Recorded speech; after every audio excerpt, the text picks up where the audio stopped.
What's up, man? What's Um, popping? how you doing? Thanks for doing this. Sorry the in-person thing didn't work out. It's all good. Yeah. But yeah, how you doing, man? How's your day going? So far, so good. I had two pods before this, and I got to do one more after. What's the Hollywood Handbook? No, well, technically, we our baseball pod, the filthy ones. How many podcasts do you have?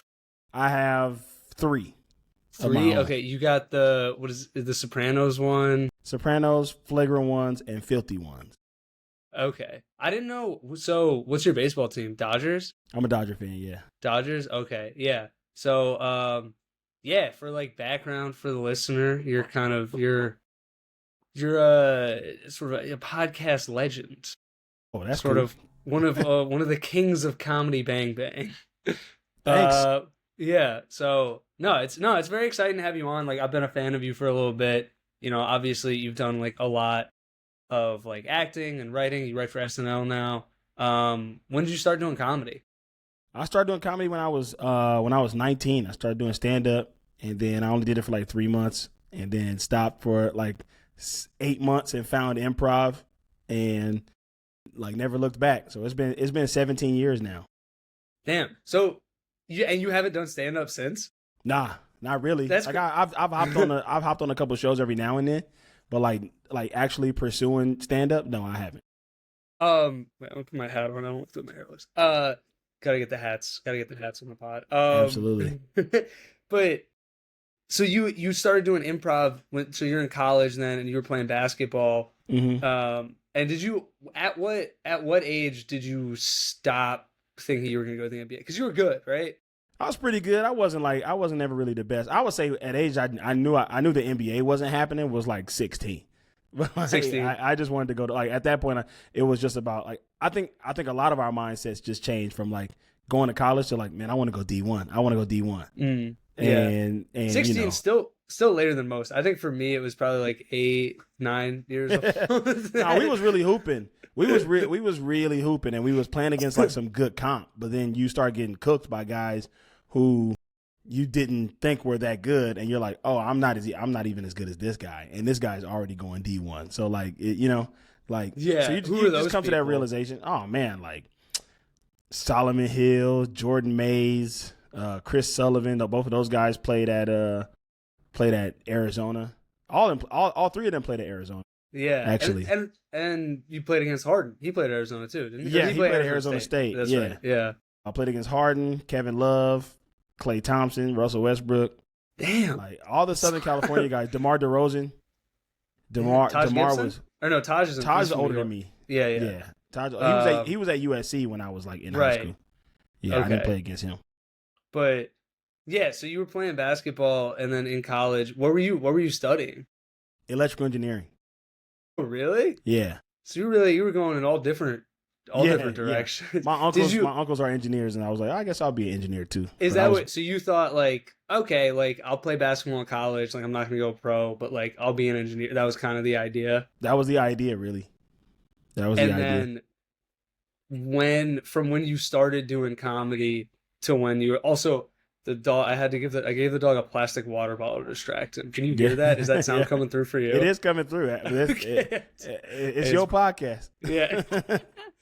But yeah, so went from the point where like you started doing improv to when you were like, all right, this is my life. This is what I'm gonna be doing. What was that? I mean, I started doing it, and it was like the first thing that I had ever like doing improv was like the first thing that I'd ever like received like positive reinforcement for, like Mm-hmm. real positive reinforcement. I had been told I was good at sports, but I was never like the guy that they depended on and leaned on. I was just like a guy on the team. You know what I mean? Yeah. And improv, it felt like I was needed. It felt like I was like accomplishing something like mentally. Like it made me. People were like, "You're really good at this. You should keep going," and it made me want to keep going. Like Right. everybody's support in me made me want to keep going. And when you start, was it just like there was like a college improv club, and that's what you No, were doing I it through, left or college. what? We got Oh, cut. you left. You dropped we had out, a and then we had a terrible season. We went 1-26 my freshman year, so everybody got cut. really, Yeah. that's So- really that's pretty bad. Yeah, it was terrible. We were like the worst team in Division II basketball. In Were you getting a lot NCAA of- Division II. Were you getting a lot of minutes? No. Damn, that's even worse. Yeah, I didn't play. I mean, I think what I should have done, like the new coach that came in was like, hey, you're pretty good. You should go to JUCO and like get like just like develop a skill as a guard. Because I just wasn't. I had to move to guard when I got to college, and I wasn't like I played power forward in high school. How tall are you? You're like 6'2"? 6'3", yeah. 6'3", yeah. And so I wasn't able to like make that transition to guard. And that was before like positionless basketball. I could have been a Draymond, but yeah, you could have been like a little Josh Hart, 6'3" power forward. But that was before that was a thing. Like you had to be tall. Like everybody was tall. Yeah. So I had to play guard. I had to play the 2, and I ran the 2 in practice, and I just getting the ball ripped from me all the time, and just like. Dude, I had that. I played much lower level basketball. I played for the JCC basketball team, and then in 9th grade, that was in middle school. And in 9th grade, I was like, all right, maybe I think I've been playing pretty well with all the other Jewish kids. Like I think maybe I could play for my school team. I went to one open gym for the freshman team, and then because I was just this height already, so I was playing center at JCC, and then they were like, all right, so you're gonna play point guard, you're gonna run, and then I just got the ball stolen from me the first possession. I was like, I'm probably not good enough. Did you try any other sports? I played when I was younger. I played baseball for a year. Like played soccer. Did the classic stuff. My brother was definitely the more athletic one of the two of us. Like he played like club baseball in college, and he was the one that got me into sports. Basketball, it really stuck with me because I was pretty unathletic as a kid. But I was just big, so like naturally, like it was just like, oh, you can play defense, you can get rebounds, and then I just started to enjoy it. So that was the only sport that ever really stuck with me. But you were playing everything. You played football too? Yeah, man, I played everything: football, basketball, baseball. I ran track. I did track and baseball at the same time. I just didn't go to track practice. Track and cross country. Yeah, you look like a cross country guy. Yeah. Yeah. I did. We had to do cross country for basketball, but we had to finish. It wasn't like we had to join the team. We just had to do a couple of them because they were just like conditioning wise. I played the season of volleyball. Thing for conditioning. Really? Yeah. My dad played volleyball. It was kind of big in on the West Coast, but we played a season like the coach was just like all the basketball players come play on front line with us, and like I guarantee it was like that year we were all trying to dunk, and he was like, I promise you by the end of the season, if you play volleyball for me, I promise you by the end of the season, you'll be dunking. And we were. Can you dunk? I used to. I can't dunk no more. Not anymore. I could dunk like, I could dunk like probably like 5 years ago, 5-6 years ago. Okay. That's pretty good. That's still, how old are you, 37? 37, yeah. Yeah, so that's dunking in your 30s. That's still pretty good. Grab rim. I can still grab rim. Okay. I can't get the ball over no more. Yeah, I feel like it's harder than it looks. Because Extremely. I think that like the assumption as like a guy, like I'm 5'10", I think the assumption that anyone, under 6 foot that we have is like, oh, if I was just a little bit taller, I'd be able to dunk. But then you see because even guys like in the league who are your height, like Brunson's like 6'2", he doesn't dunk. No. Yeah. He can, but he does. Like he does. Yeah. Like Steph can dunk, but it ain't like there are guys who are our height that have like crazy bounce who can really get up there, but it's like and Edwards is only 6'4", but he dunks like he's 6'9". Yeah. So there's athleticism that takes over. But I was dunking through high school and college and through adulthood, and then once I started like focusing on comedy stuff and started playing less and less and less, it just kind of fades away. Yeah. What's the most you ever scored in a game? The most I ever scored in a high school game was like 32 against like a bad school. Yeah. Yeah. And so so you just moved back to LA like after you did like 1 year of school, and then we're like, all right, I'm just came home, and my mom was like, well, I kind of like snuck around and was like not telling her I wasn't going back to college. So I got a job. I was just like always away from the house. Were you living at home though? Yeah, I was living at home, but I was just. And they just didn't know. Yeah, my mom just didn't pay attention to it really.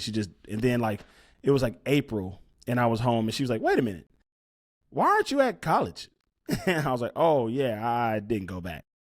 See, you weren't like lying to her, but you just weren't telling her. I just weren't telling her. So I just I came home for a winter break and just got a job, and she was like, all right, he's working. I don't care. And then during that time, I was just researching, man, what could I do?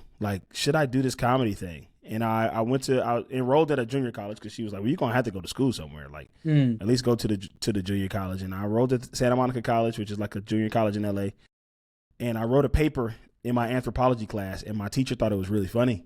And that was just kind of another person telling me that I should maybe get into this. And I started doing stand-up, kind of hated it, and then went another 6-7 months without doing anything. And then around my birthday, I was about to turn 20 or 21. And I was like, you know what? I'm going to do it. And somebody mentioned improv to me, and I started doing research and started being how do people get on SNL? How do these people actually make it there? And I didn't realize that whose line is it anyway? That was a separate art form. You know what I mean? I just thought that was just funny people who were making up stuff. I didn't realize that improvisational comedy was a completely different thing. And I just dove headfirst into it, started doing all this research on it. And my mom was like, what do you want for your 21st birthday? And I was like, can you pay for this class? Can you pay for this improv class?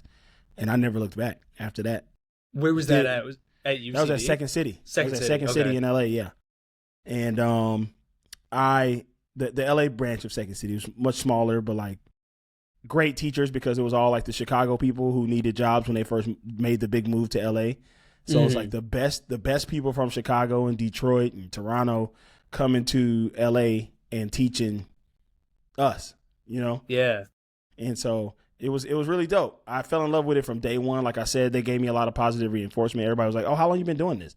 You seem like a vet. And I was like, this is my first time ever even attempting this.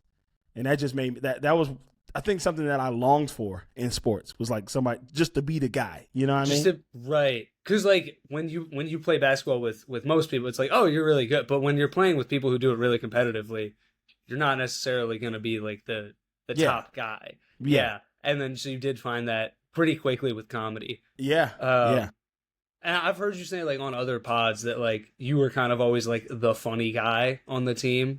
Yeah. Yeah. I was always a goofball. I was always goofing around and stuff like that. For being funny. I moved to LA when I was 8 years old from Mississippi. And so being funny is kind of what made me fit in with the people at being an outsider, not growing up there and having an accent and stuff like that. So it was kind of always a thing and I just loved comedy, man. From the earliest I can remember, just watching Comic View, watching Def Jam as a 4 and 5 year old. And my mom never made me turn it off. She let me watch it. She let me watch Comedy Central. She let me watch profanity stuff. And, it just was something that I loved from forever. And it kind of worked out so fast. I started taking classes and then a year later I was in the CBS Diversity Showcase, which is this big industry showcase that happens every year. And a lot of cool people have come out of that who are alumni of that. And I was just yeah, man, this is what I should be doing. Everything was kind of pointing to this is what I should be doing. So what happened? So the CBS, tell me more about the CBS Diversity Showcase. What happened with that? Yeah. They auditioned 3,000 or 4,000 people or something like that. I think 3,000 people. And they whittle it down to a 22-person cast with 20 writers. And they just put on we worked for 4 months to put on a sketch showcase. And the year before me was Kate McKinnon. She was the big person that came out of that year. Oh, yeah. And she ended up getting SNL that year.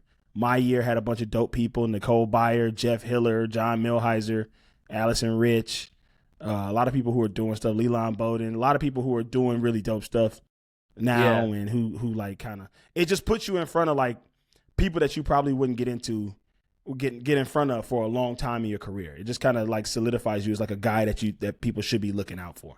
And if you have a good show, I was auditioning. We did the show in January. I auditioned twice a week, 2 or 3 times a week until April.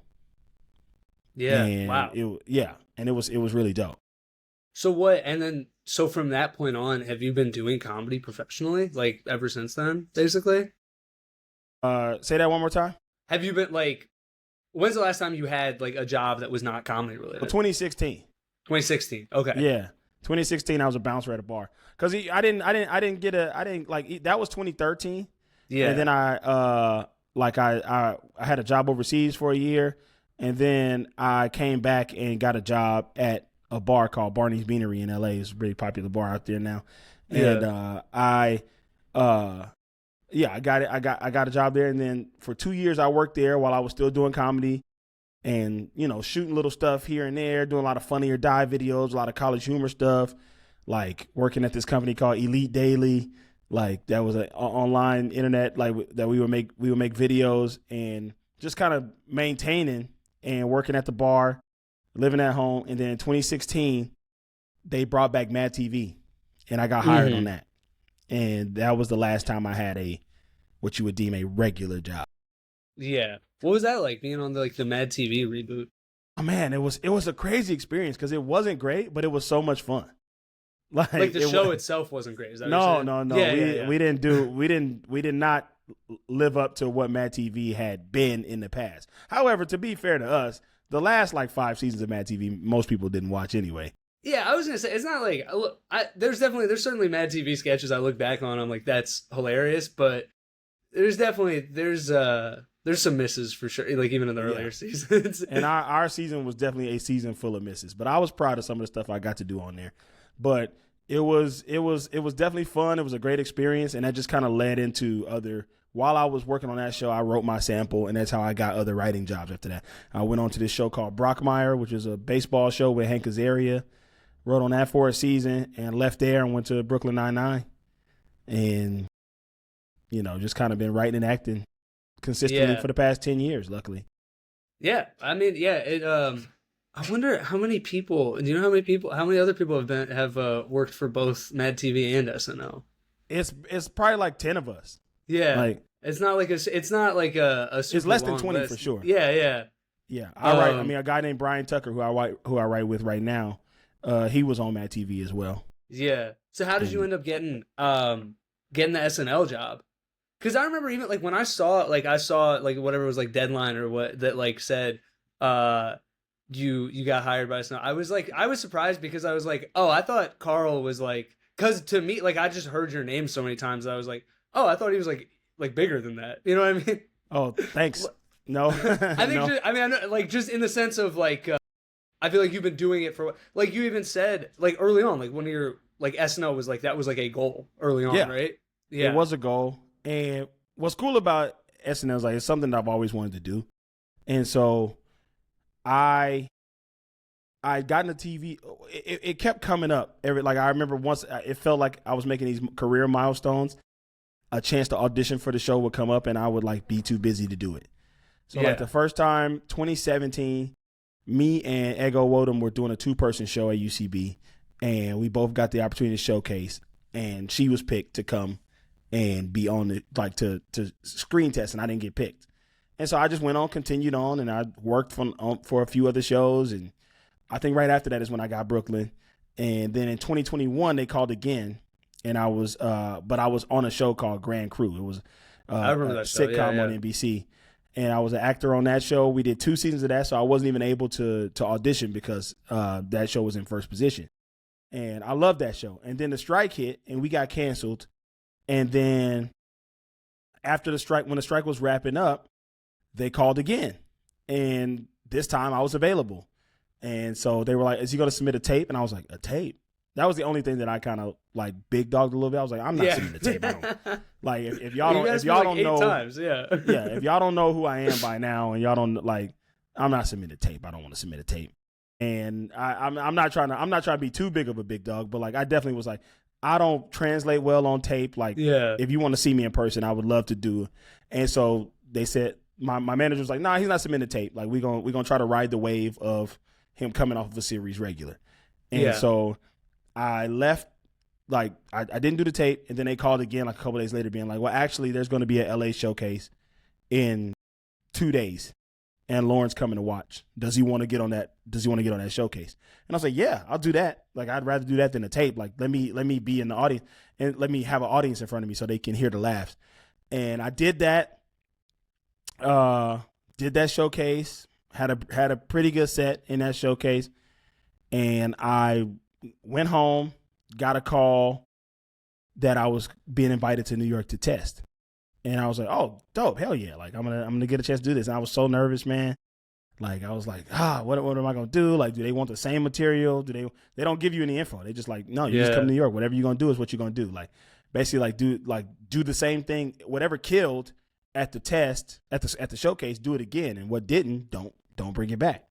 Yeah. And so I was like, damn, what killed, what didn't work, what didn't, And so I came up with a little set, did the test, and then, a few people get picked to come back and meet everybody who works there. That don't mean you got the job, but it just means they like you enough to like want to get to know you a little bit better. And this was for season 49. And I did the whole meeting thing, met with Lauren, and they were like, well, we're coming off the strike. We don't know what's happening. So we'll see what happens. Like, that's what he kind of told me. And I was like, all right. Yeah. And then I got a call offering writer. And I was like, oh, that's not really my goal to be a writer there, but thank you so much for the opportunity. It was great. And I was like, yeah, I got my Lauren story. I had heard so many other like famous people's like Lauren stories that never got on the show. Yeah. Like Donald Glover's Lauren story, or the Mark Maron one's classic. Yeah, Mark Maron's Lauren story, and all the people who come on to his show and talked about their Lauren stories. And I was like, I got my Maron story now. Yeah. And then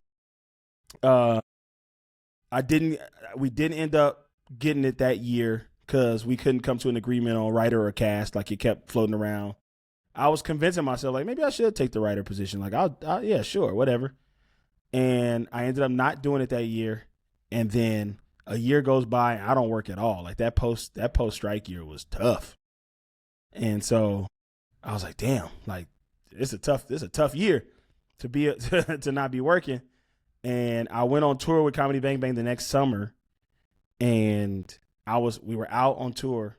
They had called me like 2 weeks before that and were like, we're not gonna see Carl this summer. Like, we love him, but we're not gonna see him this summer. We're just gonna look at other people. And I was like, all right, cool. Dream over. Like, you know what I mean? Yeah. Like, I got as close as I'm gonna get to that, and I'm happy that I even got that close. And then like 2 weeks later, I'm out on the road, literally on a plane going to Sacramento, and I get a call from my manager, and he's like, hey, what are you doing right now? And I'm like, I'm headed to Sacramento to do the Bang Bang show tonight. And he was like, all right, well, Lauren wants you in New York tomorrow. I'm like, what? And so like, I had to fly from Sacramento to New York to test the next day.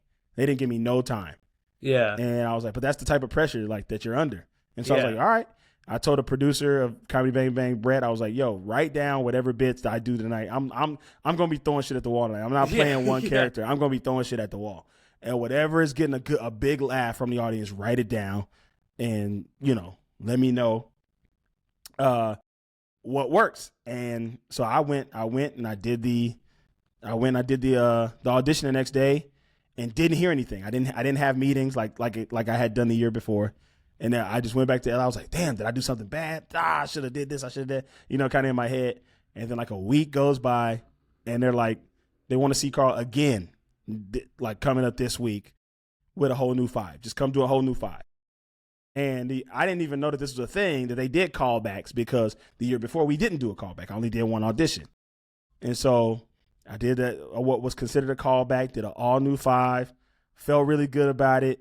And that's when I had the meetings. Like, I got a call like that night at like midnight, being like, come in tomorrow at 2 p.m. to meet with everybody. And I did the meetings again, and they were a lot more positive this time about my acting ability and stuff like that. And then I got to the last meeting, and they were like, well, just be a writer for right now, and we'll see what happens. And I was like, you know what? I'm not going to turn it down. I told them, I was like, hey, I really can't afford to move to New York, and I'm not trying to live in New York full time. Yeah. Like, and I can't, y'all don't really pay it enough as a writer. But I was like, you know what? It's season 50. There was rumors that was going to be the last season. If this is the last season, I want to be a part of this. I want my name to be in the history book. Right. And so I was just like, yeah, let's do it. And so they called me. They called me after the meetings and was like, do you want to write next season? And I was like, yeah, I'll do it. And me, Ashley Padilla, Jane Wickline, and Emil were all out to drinks, and when we all got our separate calls, and we had gotten hired. Yeah. So you had all auditioned, Yeah. and and they all got cast. Us four, and Veronica Slowakowska, who got it this season. We were So all. She was there last season, yeah. But she didn't get it. She didn't get it until this season. Wow. Yeah. So we were all together. That was really hard too. Like her seeing all of our phones light up and she not getting a call. But they ended up hiring her this season, and she's great. She's awesome. Yeah. But yeah, we were all out. We were all out eating, and when we got our calls. So yeah, what's the experience been like the past 2 seasons? I mean, writing for SNL. Like, what have you heard? What do you know about it? What do I know about it? I mean, I it's people say it's the most stressful job in the world, but it also is like a dream job. I don't know, because I know you from like playing pickup, and like I know Tommy Brennan. I met him like I think it was like the day after the first show, and so he was in very high spirits, but he had just done his first show of SNL. So that's different than writing for 2 seasons. So there's obviously, I think from listening, I listen to a lot of podcasts, so obviously it sounds like there's a wide variety of experiences that people have writing for or being cast members on that show. Absolutely. There's a wide variety. I'll tell you this. It is a hard job. It's everything that people say it is. I am lucky that I got hired on the show at 35 years old. Okay. Because if I'd have got hired on the show at 25, it probably would have driven me crazy. Yeah. And I feel for my younger compatriots who are young, like who this is their first job. I've been through hard jobs. I've been through the worst of jobs. I've been in rooms that I can't even believe that I made it through. You know what I mean? Without snapping on somebody. I've shot bad TV shows. I've done all the grunt work. And so being here, I have an attitude about it that I'm just going to lead with love and lead with kindness with everybody and kind of stick to myself and do my own thing and figure out the best way to be successful on the show. And I love it. Like, I really do love it. It ain't easy at all times, but there's something so energizing about it. Like, that Saturday night when we're running through there and you're hearing that music and you like, there's nothing like it in show business, bro. There's nothing like it that we get to put up this show every week. We see the results as they're happening. Like, articles are being written while the show is still on the air. Like, you're getting the feedback. You're a part of something that's so much bigger than yourself, and it's such a legacy thing. And everybody loves it and everybody hates it, and they're both right, and they like everything is funny and nothing is funny, and it's just an institution, man. It's like playing, like, I'm a Dodger fan, but it's like playing for the Yankees. You know what I mean? Like, it's like it's just something that you, when it's a dream of yours, like what it is for me, like I'm just so grateful to be there, and I really enjoy it. And that don't mean that I don't leave sometimes frustrated. Everybody does. I've definitely written sketches that we read on Wednesday that fucking kill in the room and don't get picked to be in the show because of politics and because of that. But that's what it is. Like, that's just, you just kind of got to deal with that, and you'll get your chance. You'll get your shot. And one thing I will say is, like, if you do your job, if you just put your nose in the books and do your job, they'll be loyal to you for the most part. You know what I mean? Yeah. Do you think that being an athlete growing up, like, do you think that contributed to like being more prepared for like a work environment like that? 100%. Because it definitely, I think it sounds a lot like when you hear athletes talk about their work. Like, bro, Saturday feels like game day. Yeah. It feels like it. Literally, I do the same things on Saturday that I would do on like Fridays in football. Yeah. So what is that? Yeah. We wake up in the morning. You got your morning routine. I like get ready, figure out, because we dress up. So I like get ready. I dress up, whatever I need to, like get my outfit out and stuff. Go to the job. We got to do final rewrites during the daytime. You got to make sure all your stuff is ready. You got to check cards. You got to go make sure all the actors are good with what they need to know about the sketch. You got to check props. You got to check wigs. You got to check costumes. You got to do all that stuff. And then you have a meal break. I go get a meal from the commissary or something, or I order some food, go to my office, turn on college football, take a nap, and then get up, and it's time to go. Like, it's time to go for it. And you do that dress rehearsal, and you put your final touches on after finishing touches. That's what I was trying to say. You put your finishing touches on after dress rehearsal, and then you get ready for the real show. It's 11:30, and it's time to go. And by that time, everything should be done. You know what I mean? Like everything is like in place, and you can kind of relax a little bit if you don't have a ton to do in the show. Yeah. But like, do you still want to be a cast member, or do you feel like more content as a writer? No, I still want to be a cast member. Yeah. I don't think that dream hasn't gone away. Have you had those conversations? I can't talk about that. Okay, all right. Look, that's the thing about SNL. I'm like, I don't even know what questions I'm allowed to ask. It's like it's a tight ship, you know? Yeah. It's a tight ship. It's also fun to be like, everybody has their opinions on it. Like people will say things to me and I go, you have no idea how this works. Like what are some examples of just that? like, I mean, I know I get a little bit in my ego bag when I think people think that the cast members like make up everything on the spot in the sketches and they don't understand what we do as writers. So like people will hit me up and go, "Did you help with this?" And I go, "Did I help?" It's like I wrote the whole thing. I wrote the whole thing. Or like me and Moss Baraconi wrote the whole thing, or me and the Harvard Moss boys. Is my like, guy. Yeah, Moss told me. Me and Moss write a lot together. But I think people think that, like, I will say this: the writers are the most important part of the show. Yeah, and show doesn't exist without the writers. No, it doesn't exist because there is no making up anything. There's no improvising. There's a couple people who have like the green light to maybe flourish a little bit, like when James is rambling as Trump. Like he can flourish a little bit, but that stuff is written. That stuff is all 14 pages of dialogue that like he's writing. We're all punching up. We all get jokes in there. And then he'll also, flourish a little bit, especially while we're rewriting. That's one thing we'll do on Saturdays is rewrite the cold open. And so James will come up there and he'll read it and he'll put little things in and then we'll type that in and go, yeah, that's good. Like put that in, like it's a tight ship. There's no improvising going on. There's no there are times where people break. Like everybody sees the Beavis and Butthead sketch, like where everybody's laughing at everything, and it like that stuff happens. But that's because it's live, and but no, everything is done to a T. And it's gotta be. It's it's because it's live, so it has to be an hour and a half. Like the timing has to work. The timing, everything has to work. We can't be doing too much. And so people think that like, oh, I'd be wanting to ask you like, what do you think I do?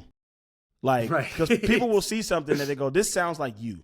Did you have anything to do with this? Did you help on this? Did you help Marcelo come up with this? And I go, did I help him come up with it? I came up with it and added him to it. And he's very talented and everybody, that's what the cast is there for, to make your words come to life. But yeah. Do you have a favorite sketch that you've written? My favorite sketch that I've written has to be, I wrote one for Chappelle and for during the Chappelle episodes about the LA fires. I did that one with Brian Tucker and Che. And it was he's like, the fires are coming and they think they got to evacuate because the fires are coming in the neighborhood. So he starts like busting open the walls and there's money hidden in the walls and all this. I remember this one. Yeah. That's one. I wrote one with Moss for Timothy Chalamet called Barista Training where you wrote that one? I love that one. Yeah, that one's great. And one that I wrote for Miles Teller, which was hockey. It's called Hockey PSA, where he plays for the Predators and they're doing like community outreach and he's like, I'm a Predator in the community. Like I do. I remember that one as well. That was one of my favorites because that one came up. That one came up super organically, and it's like, you got to check and make sure. Sometimes, you check and make sure that nobody's done. I'm like, wait, this is so hilarious. This premise is so funny. How has nobody done anything on this before? But I was in Nashville, and they had this community outreach thing that said Preds in the community, and I'm like, they got to change that name. That's crazy. And it's like all these kids, like the players like holding kids and they're like, I'm a predator in the community. And so I just made that into a sketch. And then is there somebody you've been like starstruck by working on the show? Because obviously, I mean, you've been working in comedy and entertainment for like for me it's when the 10 athletes years now. When it's athletes. It's athletes. Who's been there Like since Shane Gillis, the Shane Gillis episode, like all the 49ers came, like the main white 49ers. I kept being like, the white 49ers are here. It was like Christian McCaffrey, George Kittle, and Kyle Juszczyk, and I like chopped it up with them. That was dope. Peyton Manning, when he came on the 50th was crazy. So like, yes, you were there for the 50th. That was like the most. I didn't necessarily get a chance to talk to a ton of people, but I did talk to a bunch of people, and the 50th was like you're looking around and you're like, oh, bro, there's Eddie, there's this person, there's this person, there's this. Like everybody was there. There's Meryl Streep is right there. She's eating hors d'oeuvres like 10 feet away from me. Like there's this person, and I'm like, but yeah, when the athletes come, like Chris Bosh will show up every now and then. Cat came last season. He was wearing his own jersey. I was like, this guy's a lame ass. No Nick slander. Yeah, this was last season too. This wasn't even this past season. This was I know. it was when they lost to Boston in the Eastern Conference Finals. You mean Indiana? Indiana. Yeah, we beat Boston. Indiana, and he showed up to the show wearing his own jersey. I was like, that's crazy. That is. Drake May came this year. I didn't even recognize him. I don't. Yeah, I feel like some of the like quarterbacks or point guards, because they're smaller. They can be a little more unassuming. Yeah, I didn't even realize it. I was in line. I was like, that guy looks like an athlete. And then my homie was like, did you see Drake May? I was like, oh, that's who that was. Because he had it was like a guy in good shape, but he was like a little bit taller than me. So I was like, oh, I wonder who that is. Oh, I saw Carl Nassib, the defensive end who came out of the closet. He was there. Okay. Patrick Patterson came by, and I'm a Clippers fan, so I was like, yo, Pat. That's a deep cut, Patrick Patterson. Yeah. Yeah. What about in terms of hosts and musical guests? Have there been any favorites where you're like, host wise, Coleman Domingo was really dope. He was really dope to work with. Harry Styles turned out to be really dope to work with. That's cool. That one's a little more surprising to me. It was. I actually I'm not I don't care about Harry Styles like that. But then he really liked the pitch that I had on Monday, which Monday pitch is usually a little bit more ceremonial. We don't always do the pitch that we pitch in the room, but he really liked the one that I did, so I ended up writing the sketch. It didn't get in, but he was very he just wanted to kick it in the office. Bill Burr, Shane Gillis, all those guys. Ariana Grande is always cool when she comes. Sabrina Carpenter was dope. Yeah, it's fun, man. It's a good time. Sounds fun. And then what are you? So you're going back to LA for the summer? Yeah. Has that been since you moved? That's kind of been your off season. You're back in LA. Yeah, back in LA, getting back in my routine, getting back in what I was doing before. Back in the gym, back doing shows at my home theater, back seeing my friends more often. LA's home. LA's home. Yeah. Your whole fam still lives out there? No, my family's in Mississippi and in Texas. Yeah. But it's just home. It's home for me. It's where I want to be. Yeah. So you did start in stand up and then moved to improv. What was it that you didn't like about stand up compared to improv and sketch? Oh yeah. Yeah, I think I just I didn't really know how to write material. I didn't give it enough time. It was 3 months I did it. I maybe did 4 or 5 open mics in 3 months, and I just didn't give it enough time, didn't put enough energy into it. And I was young. I didn't know. I was 19 years old, and I was just like, oh, this is hard. I don't want to do this. Yeah. And that was kind of it. And then when you started doing improv, what do you think, was it the freedom of being just in the moment, being able to do whatever you want? It was the group nature of it. It felt like being on a team. It felt like people had their roles, and it felt like being on a team. I love the social nature of it. People were nicer. Stand up people were just kind of mean, kind of roasty. It is, yeah. Everybody is a little mean in stand up, that's not my favorite thing about it. I do see a lot of loyalty amongst friends in stand up, because out here I kick it with more stand ups just because me and Devin Walker and Che and Cam and Tommy and all these guys. A lot of the SNL people are, whether writers and cast members, are stand-ups. Yeah, a lot of stand-ups. So I've spent a lot of more time out here in the stand-up community than I have in the improv community, just because I'm not being able to do as many shows as I normally do. But like, you know, Che will be like, oh, come over here. We at this bar getting drinks, and it'll be all the stand up guys, and they fucking roast the shit out of me and stuff. But like, it was just a lot more like, positive. It was just a lot more positive, a lot more like kind of nerdy in a way that I was like, oh yeah, this is fun. Like, this is fun. And once I grew, I learned my own voice. I had my own voice in improv, and I was able to bring more of me into it. Yeah. Who are your favorite people to improvise with? Oh man, that list is long, bro. Yeah. I love improvising with. I mean, my team, the big team, like me and Ronnie Adrian, Zeke Nicholson, Ishmael Saheed, Iffy Wadiway, and Lamar Woods. Like, we are like best friends. And my Herald team, which is like me, Jen D'Angelo, Greg Gallant, Greg Wallace, Peter Banifast, Payam Banifast, Hillary Matthews, and Drew Sang. Like, it's a million people. Like, I got my what I call my old guy group, which is like Paul Shear, Jason Manzukis, Rob Riggle, Seth Morris, Rob Hubel, Corinne, Phil Jackson is my boy who's out here right now working on Reggie Dinkins, which that TV show with Tracy Morgan. That's just funny. Yeah, I like that show. Yeah. He's out here right now. So it's good to have him here because he's one of my closest friends. And so having him here, it helps be here. Yeah. Do you ever think about doing stand-up again or that ship has sailed? Oh, you do? Okay. It's my New Year's resolution every year.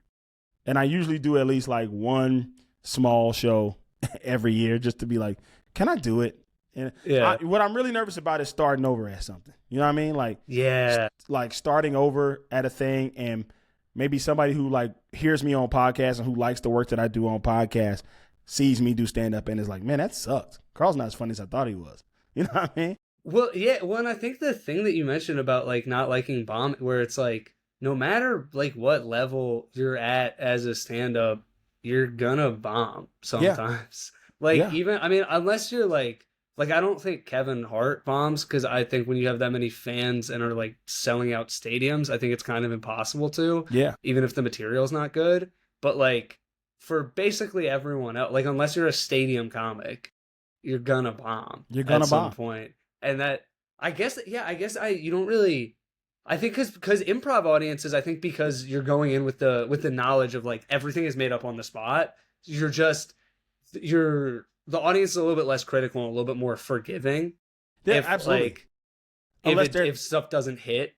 Yeah, unless it's not an improv savvy audience. But if you're coming to an improv, I've definitely played some rooms that are like, oh, this is a stand-up room, and we have to warm up to them. Like, whose show was it? There used to be a show at the Improv in L.A.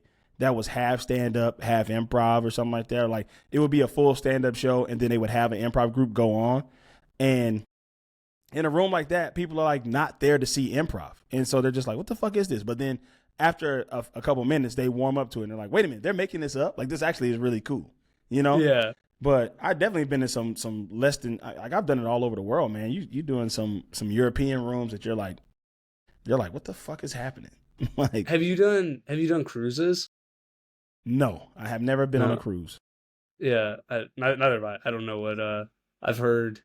That's another thing that I've heard. Those gigs sound interesting. Yeah. That could, I have friends who have done those, and those audiences could be up and down. Yeah.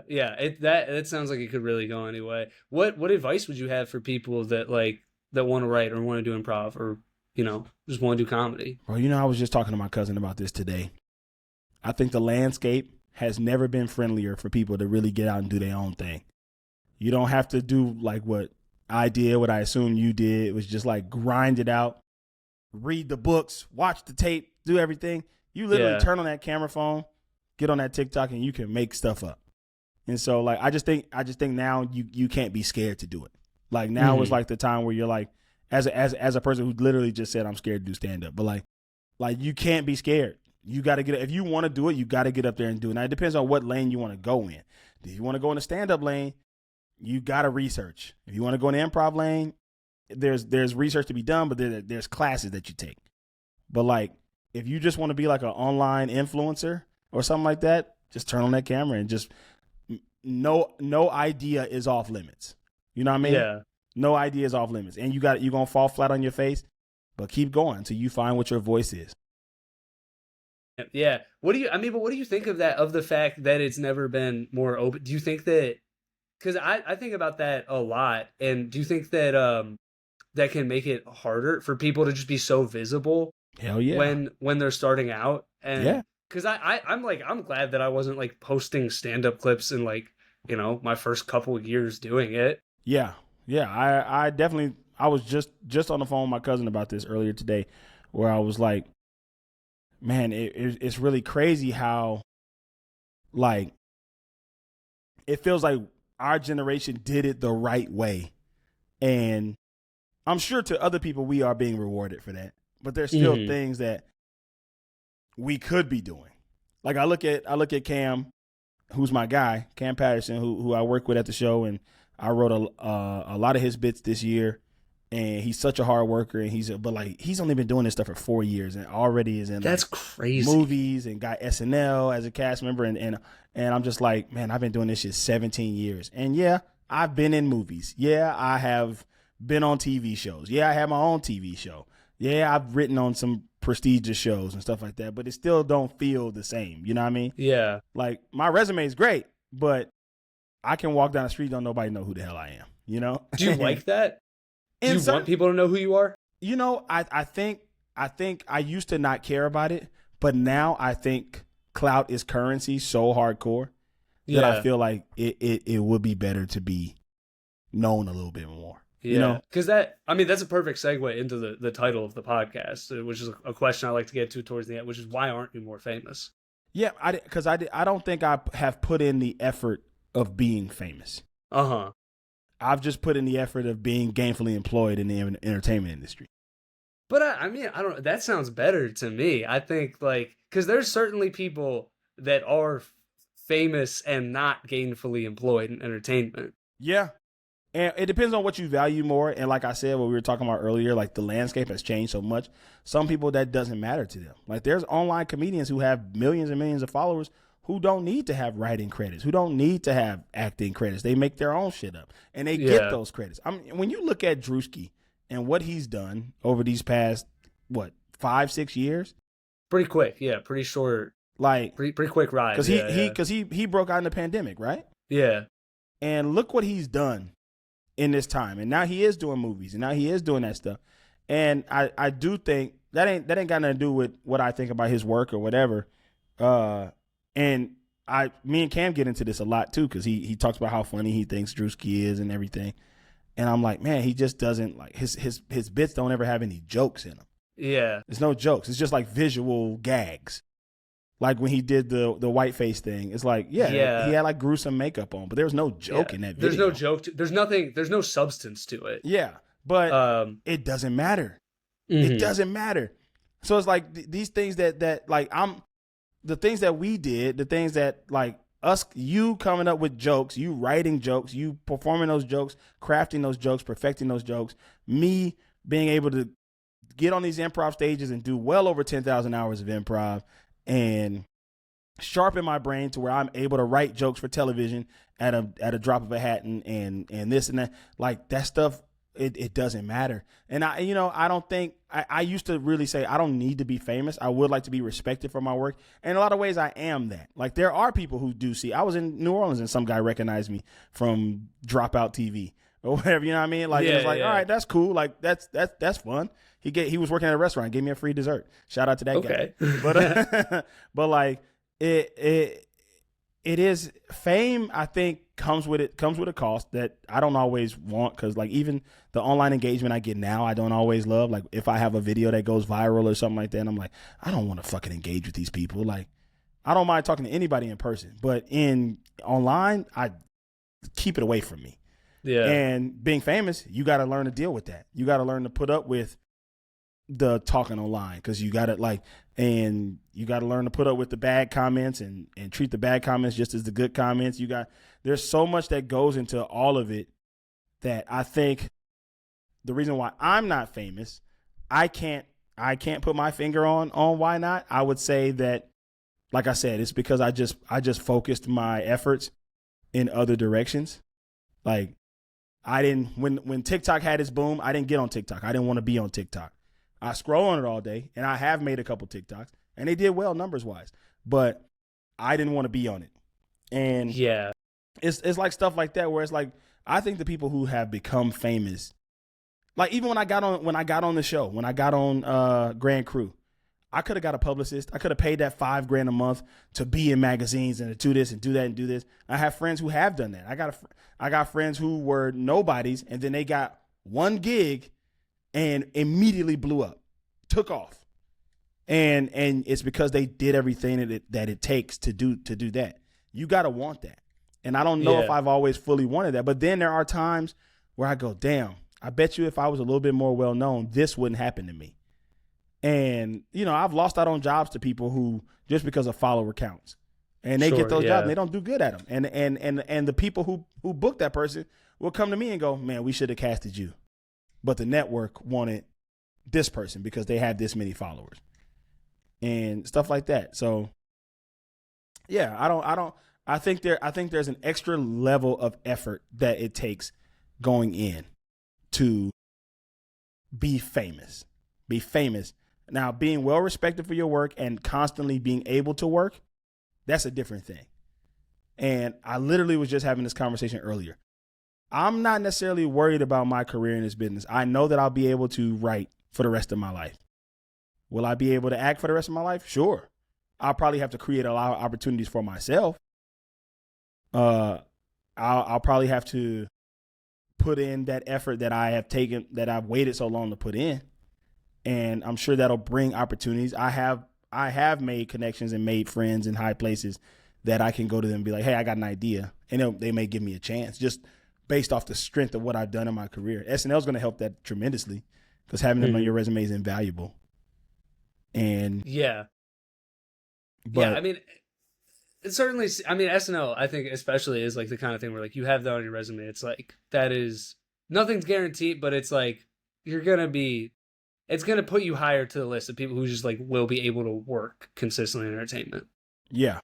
Yeah. Also, I know you said you got to go at 5. So I got to jump soon, but if you No, we can wrap up. I just what do you want to once you're back from LA, we'll do it in person if you're down. Yeah.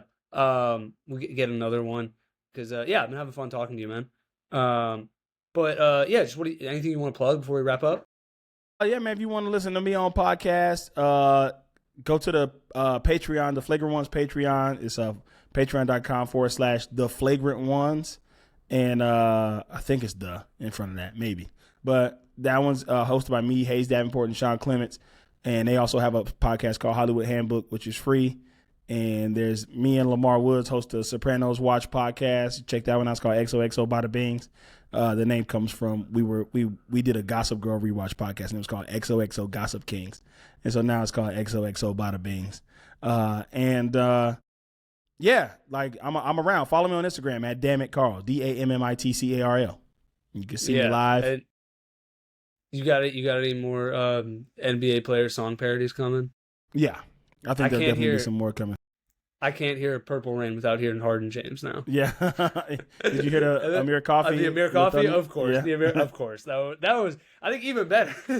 Those are both great, man. That one even got to him. He commented on that one. Oh, yeah? That's pretty sick. You don't know if Harden saw the other one? No, I don't think he saw that one. That one was improvised. That was off the top of the dome. The Amir Coffee one I wrote down. Yeah. That makes that one. Yeah, that makes sense. But no, they were both great. Carl Tart, thanks for taking the time to talk to me today, man. Thanks for having me, dude. Yeah. All right. I'll talk to you later. Peace. Later.